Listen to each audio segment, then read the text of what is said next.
Okay, hello everybody. Five, four, three, two, one, and we're here. And hey, I just want to say that this is my show where I do this every Tuesday, and it's my opportunity to give back.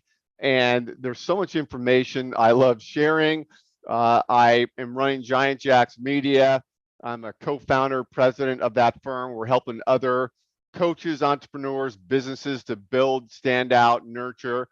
And I just have a lot of information I love to pass along to you to help you as you build out and grow your own business.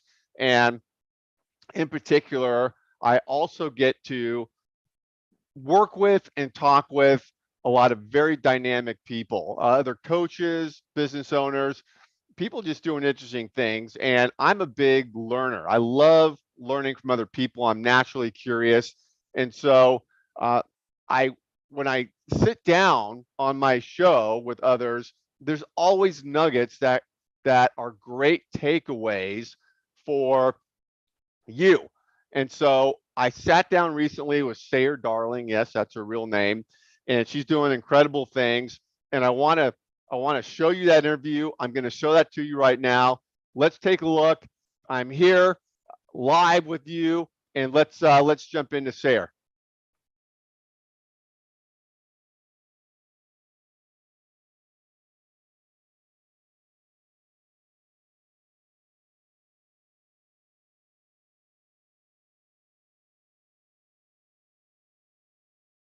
Paul Hitchcock here, Giant TV. Thanks for jumping on. I'm going to meet a lot of great, interesting people, successful business coaches doing really incredible things, and Sayre Darling fits that bill. I recently sat down with Sayre, had a great discussion with her about her processes, her business, how she got started, how she's making a difference, and there's so many takeaways in this discussion with Sayre. You're not going to want to miss it. Let's go jump in.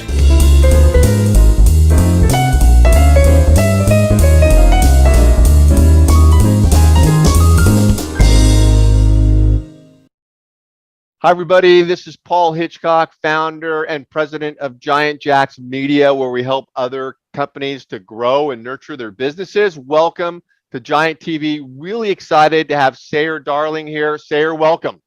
Thank you, Paul. Great to be here. Yeah, and of course, you have the best name on the planet. Who wouldn't want that name? I've Oh, got some great stories about it. oh yeah, oh yeah. Well, tell me quickly, where does that name come from? Sayre is an root of an old English word, a town crier or a court crier. It's spelled a little bit different than my name, but essentially it means the same. And luckily, my background started in communications, so I use that to help people pronounce my name.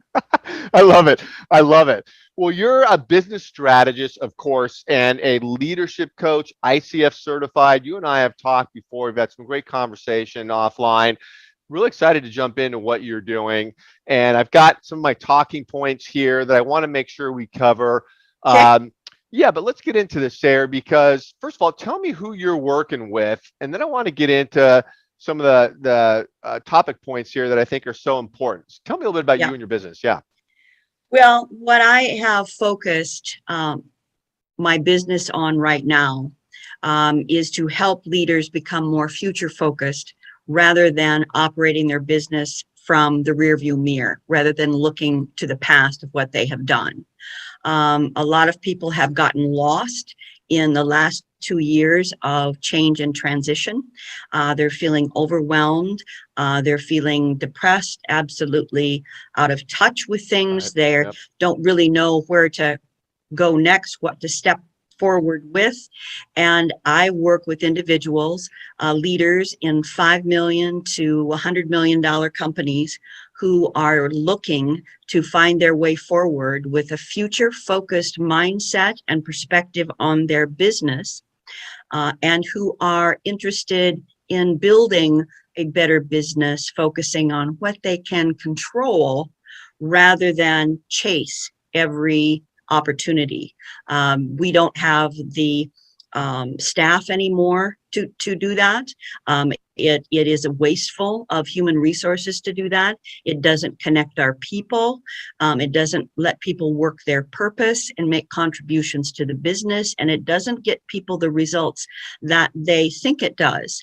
You know, the traditional go-to-market strategies were broken before COVID. We just didn't want to admit it. And now we cannot do one-off problem solving. You can't go fix sales. You can't go fix marketing. You can't fix human resources in these silos and these one-off problems anymore. We're Right. all very integrated, and we all have to be at the table. Yeah, no, great. And then any industry that you're working with, or there's certain niches you're focused on? Yep. Just one. Anyone who wants to be a future focused company, I want to work with them. I have worked with more than 75 different organizations in my career thus far. I'm very industry agnostic. However, my industries of expertise have been healthcare. And with all due respect, healthcare has a different monetization. You know, all of their money is dependent on what rates Medicare set, and they don't change until the reasons for reimbursement change. So I don't consider them cutting edge, but other than that, I'll work with anyone. Yeah, well, you said something interesting offline in some of the notes here. I want to ask you about it. So, coming out of the tough challenge we've had the last few years or so, what a lot of people are saying is that, you know, businesses have changed, they need to pivot. You said something else that's interesting too, is that the clients have changed, Yes. and you know, your potential customers, and so you can't go on a fishing expedition to figure out what's changed. So talk a little bit about that, because that was a prescient comment there. And what do you advise businesses to do and tackle that situation of changes of the customer? Conversations with anyone right now is a very delicate subject. I never thought, hi, how are you, would be such an explosive conversation starter. Yeah, do you have a But year? Let me tell you, you know. exactly. But our customers are feeling very sensitive about admitting where they are too. And what it takes, Paul, is what we're doing right now. We are having a conversation rather than you ask me a question, I respond back and forth. Right. A conversation is something where you have a lot of guts to really put it on the line to say, hey, I don't know about you, but the last 2 years, here's what was hard for me. But here's what I learned about myself. Here's what's interesting. Here's what has my imagination going right now. Here's what I think are the possibilities. So to have guts to know where you're at, be able to put that in conversation, and also show vulnerability for where you were at, is where you start a conversation with your clients to find out what's going on with them. And frankly, a lot of people don't know what's going on with their business yet, because unless they're the CEO, they do not have a pulse on all the different conversations going on inside of an organization. Well, when you say that the clients have changed, and you got to understand that, what are the major changes with clients? Is it buying patterns? Is it, you know, attitudes? I mean, what is it that you're focused on that's changed with somebody that's buying your product or service? Yes, there's a quote, and the individual's name escapes me. I can find it for you, but the quote is, "When everything changes, change everything." And everything has changed. Customers have changed. Customers in your or your clients' customers rather could have switched places from being those people who had everything going for them, every opportunity, and the have-nots, if you will, people who are really scraping by. They could have switched places. What else has changed with clients? Well, how they purchase.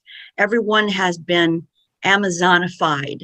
We have to have instant gratification, and you have to give me the information I need in the moment. It has to be 100% accurate all the time on every single channel that you have. The reasons why your customers are buying have changed as well, because we have different values, different things are important. And while all of that can be overwhelming, it also offers you an incredible opportunity to create additional and different value for your customers. So let's say you are in business, every small business person is, to do what they really love. Yep. But the difference today, Paul, is that the context has changed. Their customers have changed. Their inside their organization has changed. Their leadership is changing. Technology is changing, etc. And so what you do is find out what is the context has changed. Instead of going in and say, well, let me change what we have been doing for you. Well, how would you know how to change that? And what does that do for your business? The more you have to turn yourself inside out to make a customer happy, the more you put that relationship on the rocks. You're not coming from your strengths. Right. So if you have conversations, it's going to take a while because everybody is still figuring out which end is up right now, which direction they want to go. If you help them with that conversation by asking some interesting questions, bringing interesting stories to the table, things you've read, other customer changes that you're involved in, of course, with protecting their confidentiality. But if you bring all of that to the table, you will begin to help your customer find their language around, oh yeah, here's what's really changed for us. Here's the context. We like your product, but everything's changed over here. We're going to have a conversation. Yeah. That can be scary, but if you go in with the idea of, I get it, I can continue to deliver from my strengths, but I can shapeshift my own business, bring that incredibly future focused, positive energy of new ideas, great suggestions that give you energy kind of thing, you'll change your own business for the better as well. Love it. Love it. And now I'm going to ask you what I call my Nacho Libre question with Jack Black is I want to get into the nitty gritty of what you do. So let's say I'm interested, business owner. What's the execution of what you do look like? You know, is it virtual stuff? Are you going to meet with people, owners, management? What happens when you get into the trenches with them? Yep. I prefer to meet in person because you learn so much more when you are present with the human connections that we have, Totally. the energy exchange. You learn so much more, so much faster. And so I go on site.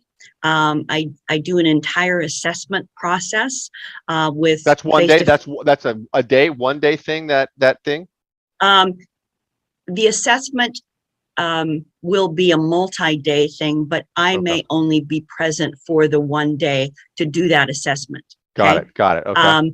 Other assessment tools I employ would be done via Zoom, via surveys, whatever. It really depends on the scale of the change and the type of change that we're looking for. So you're flying in, you're 1 day. Yep. Are you in a conference room with the owner and management there, or are you just one-on-one with the owner and key execs? Like what does that Both. look like? Well, okay. Both.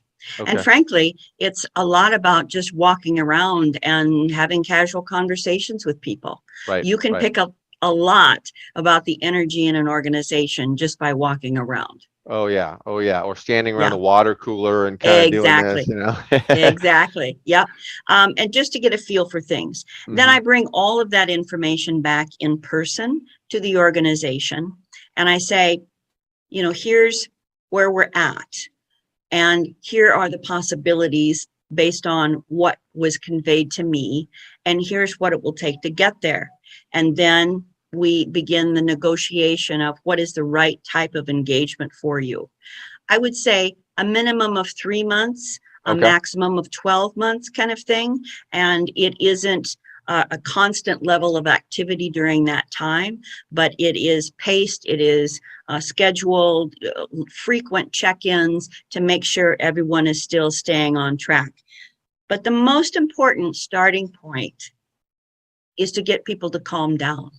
Calm down. What do you mean calm down from what? think of all the things that are changing inside organizations right now. Think about the hundreds of emails that are piling up for people just as they listen to this program. Think about the multiple conversations they're having to keep in their mind and wondering, well, should I move forward on this one? Or that one seems to have faded away, but it was a great project we were going to work on. What happened to that? Yeah. We cannot keep a train of thought right now to save our lives. So we just calm down, and it is a in-person led visualization activity. Believe it or not, if I have 5 minutes at the front of the meeting to do this, I can take 15 minutes off the back of the meeting because it gets everyone calm, Oh, wow. present, and in the same place.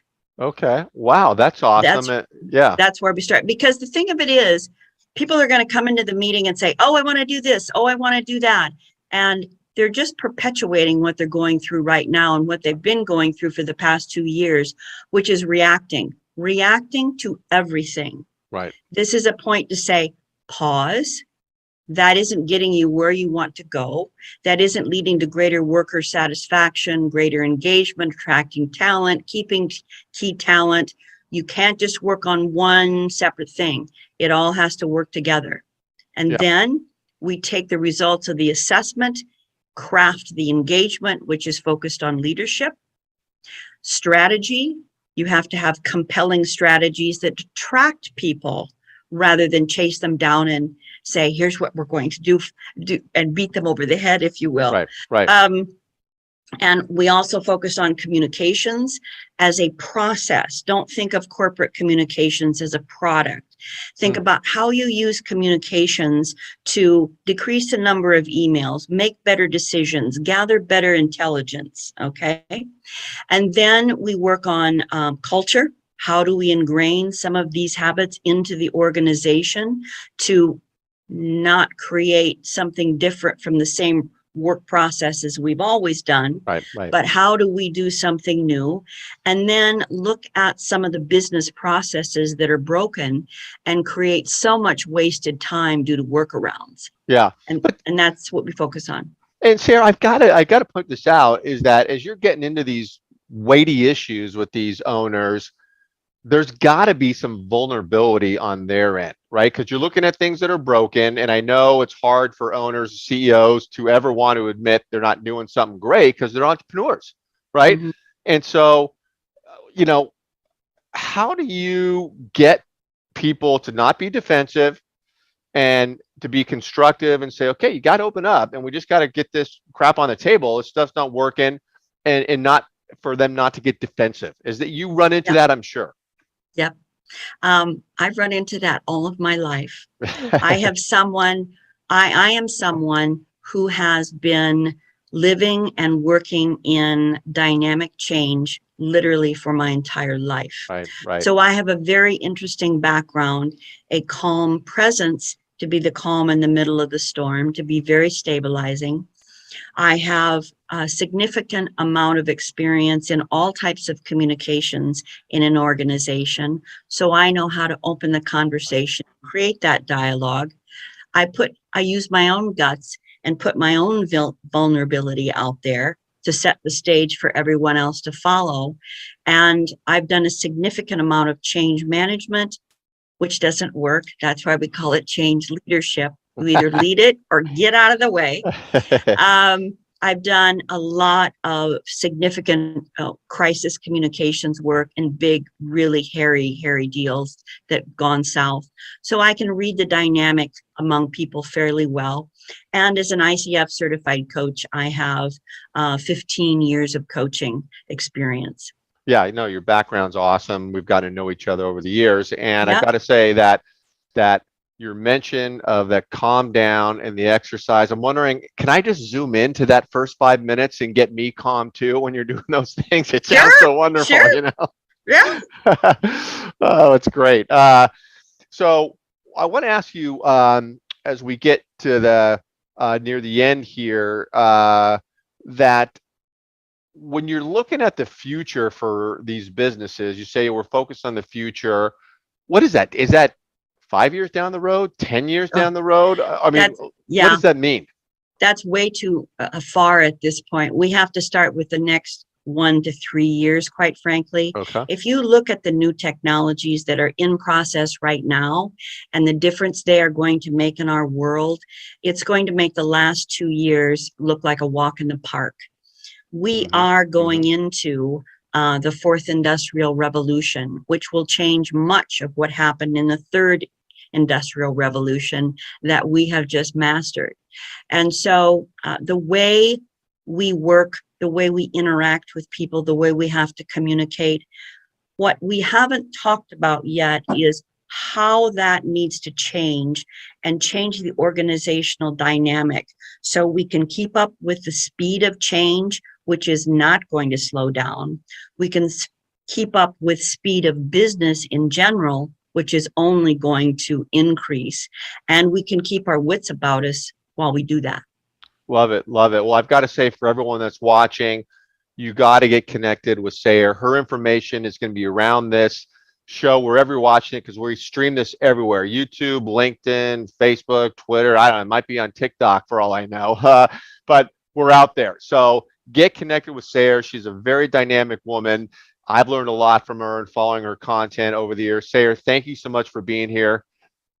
My pleasure, Paul. You make it an easy conversation. Yeah, we could talk forever. So we'll have you. Yeah, we'll have you back. We'll track the progress, but we'll see you next time. Yeah, thank you. All right. Appreciate it. Thank you. All right.